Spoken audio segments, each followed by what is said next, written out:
Hello, everybody. Welcome back to another movie review. We're going to be doing Psycho 3, and this is a very good movie. I say that for every movie, but I mean that as it's a good movie. Well, it's all right, but overall the movie's good. The kills are good, but this movie is actually directed by Anthony Perkins, the one that played Norman Bates in the movies. He's playing him again, and then he's got played in the last film, one more final time, and the, he's a really good director. I just gotta come out and say it. I love his acting. He's a very good, talented actor. He was probably a charming guy in real life. It's sad that he died.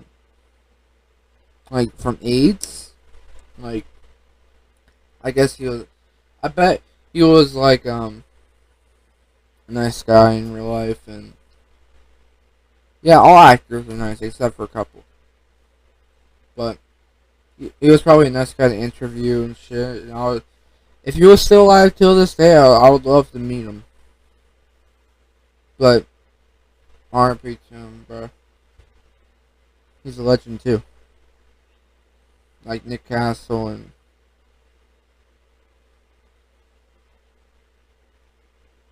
George P. Wilbur and Dick Warlock. But they're not dead. But so this movie is about where Norman Bates returns as himself like he did in the 60s and returns back to killing.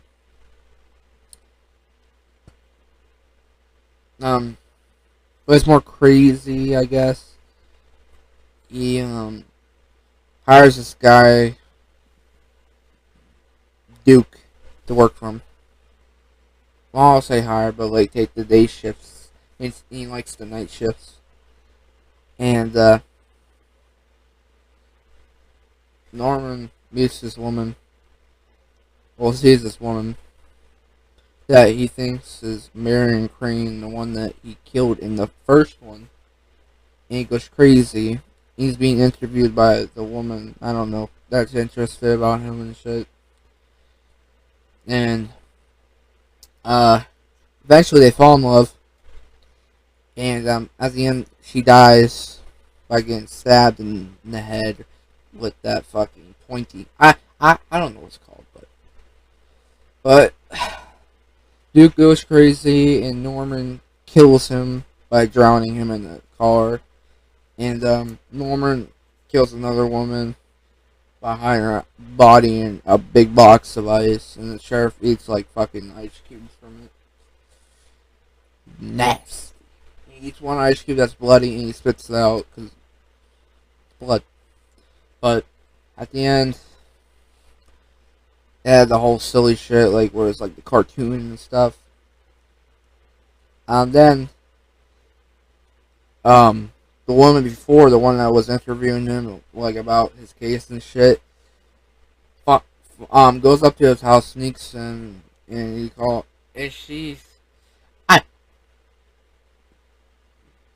well, it's a Marine, and she says, "You stupid girl," and then you see Norman in his fucking mother's clothes again, talking like his mother, and Norman is not really trying to kill her, I guess, but his mother's saying you don't have the guts, I guess, to have the doll. He does it, gets arrested, he gets taken away forever, but I thought he was going to be locked up forever, and the sheriff said you'll never get out again. And, which makes no sense for me, because it's back at the fourth one. But, he says, at least I'm free. And at the very end, he's staring at the camera. Then he grabs his mother's arm. Then, he fades to black. I hear him staring at the camera. And then the movie ends right there. And the credits roll. With a nice song, I guess.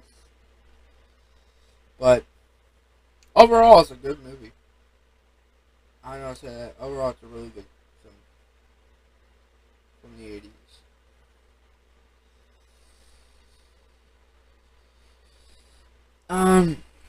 Norman Bates did a wonderful job directing this fucking movie, in my opinion. I know a lot of people did not care for Psycho 3. I say that about a lot of movies. But I'm being dead ass, they didn't really care for Psycho 3. But I think it's a good movie. I think my first favorite, I'll do a ranking on that, but yeah. So, Psycho 3. I probably have to give it like a 5.6. It was not that great, but it's a good film, if you know what I mean. It's a good film that Norman Bates, well, not Norman Bates or Anthony Perkins directed. But yeah, hope y'all enjoyed, and I'll see you on the next one.